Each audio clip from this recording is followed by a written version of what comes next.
the thing about spring crops, because they are above the ground for most of the time when it's mild enough for aphids, it'll be next to impossible to spray enough to have a perfectly clean crop. So we're not looking for a crop that has no yellow in it. We're looking to remove the yellow that will be most yield impacting, and that has been shown that the single best timing for spray is around growth stage 14, and that additional sprays don't increase the yield.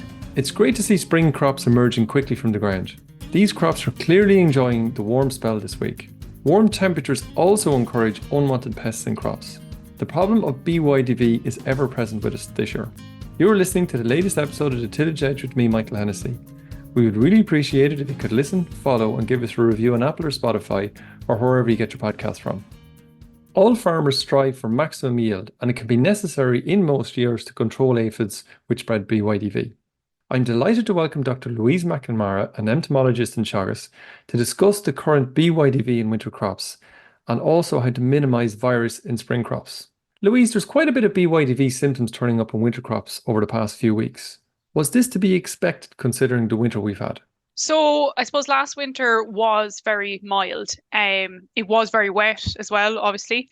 But the mild weather would suit aphids, so they can survive the winter when it's milder, and they can continue to spread virus throughout the winter when it's milder. So yes, the mild weather would indicate that you would have higher BYDV. I suppose people probably thought and hoped that the rain would knock back the aphids, but that will only stop aphids flying. It won't stop aphids that are already in the crops moving. It wouldn't kill them. I suppose to say whether it would be expected or not, it's still very hard to predict ahead of time if we're going to have high BYDV pressure or not. So we're working on models to be able to do that hopefully in the future. Okay. And certainly looking around the country and passing by some crops and fields and that, it's clear to see in some barleys that there's a very high level, or there looks certainly visually like there's an awful lot of yellow in crops, and certainly in wheat, maybe not as much, or maybe not in oats as much. But how badly do you think the level of infection that maybe you're seeing out there might impact yield on wheats, orlies, oats, or barley? So they all are susceptible to BYDV. All cereals and grasses can be infected with BYDV. So in theory, they could all be, their yield could be affected by it. Whether they have higher yield losses depending on the crop is more to do with the planting date.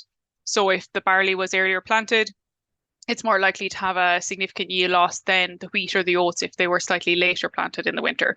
So they all potentially, if they have a decent amount of virus, can have a significant yield loss, but the amount of virus will be affected by when they were planted. And is it that directly, so the more yellow it is, does that mean it's almost a direct correlation to yield, or is it a bit more complicated than that? So it is a bit more complicated than that. So yeah, the winter crops, the higher amount of symptoms may mean a more severe infection, but there's more to it than that. So when your crop is infected will also depend on how much yield loss there is. So if your crop is infected early on in the growth stage, maybe around emergence, or in the early stages, you will get a more significant yield loss than if it's affected later. So we know crops can get infected post growth stage 31, 32, but post that it won't significantly impact on yield. So the amount of yellow leaves is only part of the story. If it's infected earlier, it will be worse. If the crop is stunted, it will be worse as well. You might just remind everybody the mechanism in terms of transfer of the BYDV by the aphid into crops. Into winter crops maybe first, we might go to spring crops then after that. Yeah, so the aphids and the BYDV, so the BYDV gets in the crops by aphid feeding, and the aphids can get into the winter crops in a number of ways. So first of all, if we're talking about primary infections, so that's where they first get into the field. They can get in by long distance migration, so that's flying long distances and then landing in the field, which you do need more optimum weather conditions for. But they can also get into the field through walking. They can fly and walk shorter distances. So maybe they could be coming in from arable margins, from hedges, from nearby grass or cereal fields. They could be coming in through stubble or volunteers from your previous crop. This is called green bridge. So they can come in different ways to give your first infection, which is your primary infection. And then you can also get secondary infection, which is when if the weather stays mild, the aphids that are in the field will then produce the next generation, and that generation will then spread the virus and so on. So And that would result in kind of your rings then, Louise, would it? so the rings is when they land in. Yeah, and then they reproduce in that area, and they leave a plant when the plant gets overcrowded or starts to lose nutrients. Then they'll start to move out to more plants, and that's how you would get the ring, is them dispersing in that area. Okay. And is that the same in spring crops, or is it slightly different? I mean, they're the same route of infection. So you'll have primary and secondary infection. And again, they can come from long distance flight, walking in, flying in, or from Greenbridge as well. The difference, I suppose, is the weather will be different. The temperature will be probably different in the risk period for spring crops and winter crops. So the aphids might be more active in the spring over winter. You touched on this already a little bit, but and as you're saying there, the working assumption basically is that aphids need a certain temperature to fly, and that's kind of how they maybe transfer into most crops. But if we and within that working assumption, a lot of people certainly have it in their head, at least anyways, that if it's very wet or if it's raining, aphids don't really like that, and that kind of not controls them, but kind of stops them for the most part. Do you think given the winter that we've had, which has been one of the wettest for as long as I can remember, at least anyway, do we need to relook at that in terms of how we're thinking about that? Because I think you mentioned that can an aphid fly a little bit, as in fly less than a meter or half a meter, walk a little bit and fly again? Does that kind of do that? So I suppose when you talk about rain, yes, rain will affect, like wind and temperature, will affect long distance migration. So if you have very heavy rain or very heavy winds, it will reduce their major flight. So we'd see that in the suction tower where there's heavy rain or heavy winds, you would have less aphids flying. But So can I just stop you there for 1 second?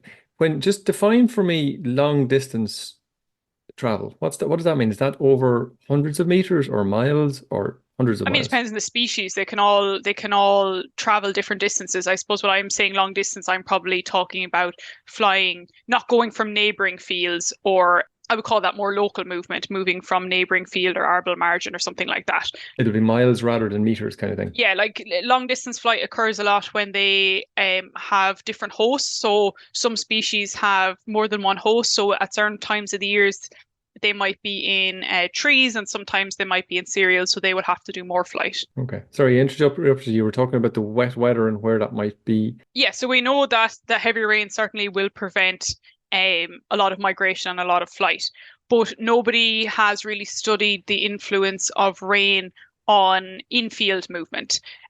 Whether it reduces their movement or maybe increases their movement or has no difference on their movement. But it's unlikely that it would kill them because they can burrow down into plants to protect themselves from cold weather or from rain. So they won't be active probably when it's heavily raining, but they can be active again afterwards. So no one has studied that in great detail, but the rain wouldn't stop them moving on a local level. And obviously, Louise, you have a lot of research plots going on at the moment. You have some in winter cereals. What are they looking like, or what are you seeing in those? Yeah, so we have plots and tramline trials this season. So we have done for our plots, we have September and October sown with winter barley. And here in Carlow, we're seeing a decent amount of virus. So in our September sown crops, winter barley, we're seeing around 8-9% on average in untreated. And then in our October untreated, we're seeing around 2% on average. 2% doesn't sound like a lot. Does it look like a lot? I suppose BYDV looks more dramatic. It catches the eye, the bright yellow leaves. So something like 8% can look a lot more than 8% because it catches your eye. So we actually count the number of leaves, tillers with yellow and those without. But 8%, probably is enough to cause a significant yield loss anyway. Okay. So the standard advice would have been this year and pretty much all years when you're sowing an early type crop, it's, apply probably 2 aphids, one at about 4-leaf stage and the second one then in early November. Have you seen anything in trials that would suggest we should be moving away from that? Not yet. That would still remain our standard advice. For the trials we're doing this year, we wouldn't make any decisions on them till we yield them, because as we were kind of talking about before, the percentage yellow is only part of the story. So people will have seen maybe in their spring barley crops over the last few years that they could have a lot of yellow, but still it could yield very well. And then they might see in their winter that a small amount of yellow and a bit of stunting can cause more dramatic yield losses. So for the moment, we would still give the same advice, that an early planted crop might benefit from 2 sprays and that a October planted will benefit from 1. So we wouldn't change that yet until we have the yield data to say otherwise. Okay, perfect. So just looking out on winter crops, there's I think there's a very strong possibility that growers are going to plant that bit earlier this year, this back end, given the weather over the last 2 years and how badly people have been caught out. I would assume that a lot of growers are kind of thinking that way. If they're going to go that little bit earlier, or what are you seeing in terms of the BYDV tolerant varieties? Are they really the most suitable varieties for these earlier slots? So I would say that every IPM tool we have available is positive, because planting day, the challenge with planting day is we can see that the earlier planted have higher amounts of BYDV, but many people will know this year that planting later was difficult, and some crops planted later did fail or didn't establish as well. So yeah, that brings up the question as to whether tolerant varieties will allow us to go that bit earlier. What we would say is, again, the trials haven't been yielded yet, and BYDV is only part of the picture. And the thing about tolerant varieties is they will go yellow, but it's believed it doesn't affect their yield as much. So it might look yellow but still yield very well. So we have 2 trials looking at 9 tolerant varieties, sprayed and unsprayed, to see if they require spray or not. But again, they will need to be yielded, because with tolerant varieties, something going yellow doesn't tell you if that's going to affect yield or not. Sure, but am I right in saying that the advice would still be to apply at least 1 aphicide to those varieties anyway? Yeah, so the advice at the moment is to treat it the same until we're sure that they work well for our strains of the virus. So a lot of them are very well tested in countries where PAV might be the main strain of the virus. So there's different strains of BYDV. Our predominant strain in winter barley seems to be MAV. So we need to be sure that the tolerant varieties can also deal well with MAV as well as PAV before we recommend not spraying them. So for the moment, we treat them the same, but we would hope that they might display tolerance to MAV as well as PAV. But we will know more soon, because we do have a number of trials in the ground. Okay, so as you say, it's just another tool in the armory against BYDV in terms of overall IPM scenario. So it's something to be looked at, but it does need to be, I suppose, fully tested for Ireland specifically. Yeah, and it is being tested for Ireland. Okay, so just turning to spring crops, just for a minute, for the last couple of questions to ask you. In terms of those spring crops, most of them are planted late. A lot of them are only coming through the ground now. It's the 9th of May. Are they at a high risk of BYDV, especially given the fact that all the BYDV we're seeing in some of the winter cereals? Does that make it worse? Generally, April planted spring barley would be considered at a higher risk of BYDV than that planted in March. So a lot of crops this year will have been planted in April. The conditions are mild, aphids are active, so we would consider them at risk of BYDV. So they could benefit from a spray at growth stage 14. Okay, so there is, I suppose that there may be a school of thought, and there has been other years, certainly amongst some of our commercial colleagues, that more than one aphid application is probably necessary where you have crops like this. What's your view on that? So the trials would say that they don't require more than 1 aphicide, and those trials would go back to the 80s up to present times, and they don't require multiple sprays.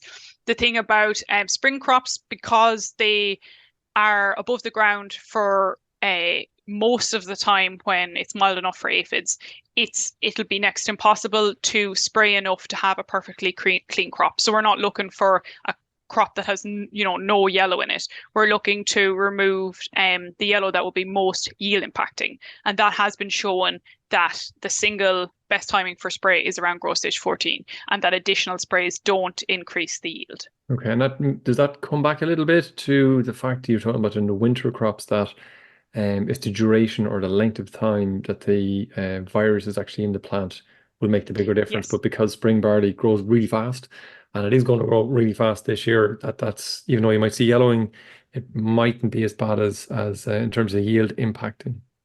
Exactly. So the earlier growth stages are the most susceptible. So in winter, that period of early growth stages lasts for much longer, obviously, because it's cooler weather. So before growth stage 30, you expect a more significant hit from the BYDV on your yield.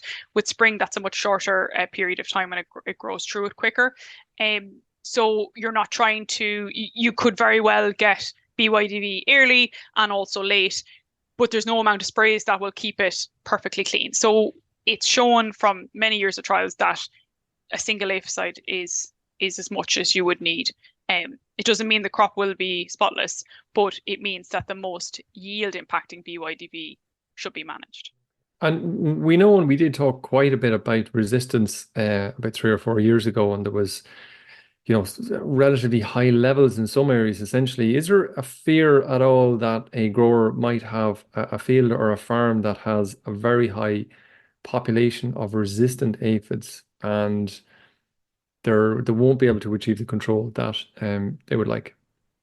So we have a project that just finished that looked at if resistance has increased over the last number of years after the neonicotinoid ban, so when we've just been left with pyrethroids.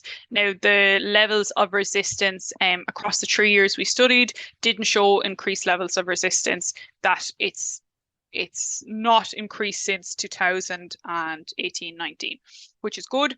But what I would say is that if a grower puts out a spray and the spray seems to fail, so it doesn't control the aphids that are there, we would not recommend putting out in a second insecticide, because we only have one left. So if you don't manage to kill the resistant aphids with the first one, a second one won't help. So generally, it seems from the last 7 years of trials, 7 or 8 years since the resistance has emerged in Ireland, that the pyrethroid sprays still seem to be giving control. But that, of course, can change into the future if resistance increased, or if we have the emergence of full resistance. We only have partial resistance at the moment. So we would recommend doing the minimum number of sprays you would have to do. So if the first one is not successful, not to follow with a second one, because that could just select for resistant aphids. If the pyrethroids didn't work, is there any other alternatives that a farmer can actually do? There is no second choice at the moment for insecticides. So there is only pyrethroids at the moment, which is the one that we do have partial resistance to. We only have partial resistance in one of the vectors at the moment. So we have looked at other vectors and there's no resistance yet in those. So if the spray fails the first time, unfortunately, there isn't another insecticide to apply. So I guess that goes back to the questions about plant and date and variety choice and other options. What we have to try and rely on the other IPM options in the first place to try and reduce the amount of insecticides we need at all. Okay. Louise, that's brilliant. Thank you very much for that. I think that's very clear advice for farmers. It's pretty straightforward, certainly in the spring crops. Pretty much all of them are going to need anything that was sown in the last couple of weeks. They're all going to need an aphicide, and a well-timed aphicide, just one. With the pyrethroid aphicide. So Louise, listen, thanks very much again for coming on the show. Thank you. So that's it for the show this week, and my thanks to Louise for joining me. Keep an eye out for the Teagasc Spring Crop Walks in your area. These walks will deal with the management of late crops and how to get the best from them this year. In the week coming, we have walks in Dublin, Wicklow, Wexford, Waterford, Cork and Donegal. So please look up teagasc.ie for further details. Finally, if you enjoyed the podcast, then recommend it to a friend or colleague. And as always, rate, review and follow on Apple or Spotify so you never miss an episode. And for more information, go to teagasc.ie. I'm Michael Hennessy. Thanks for listening, and I'll be back next week with more tillage news and advice.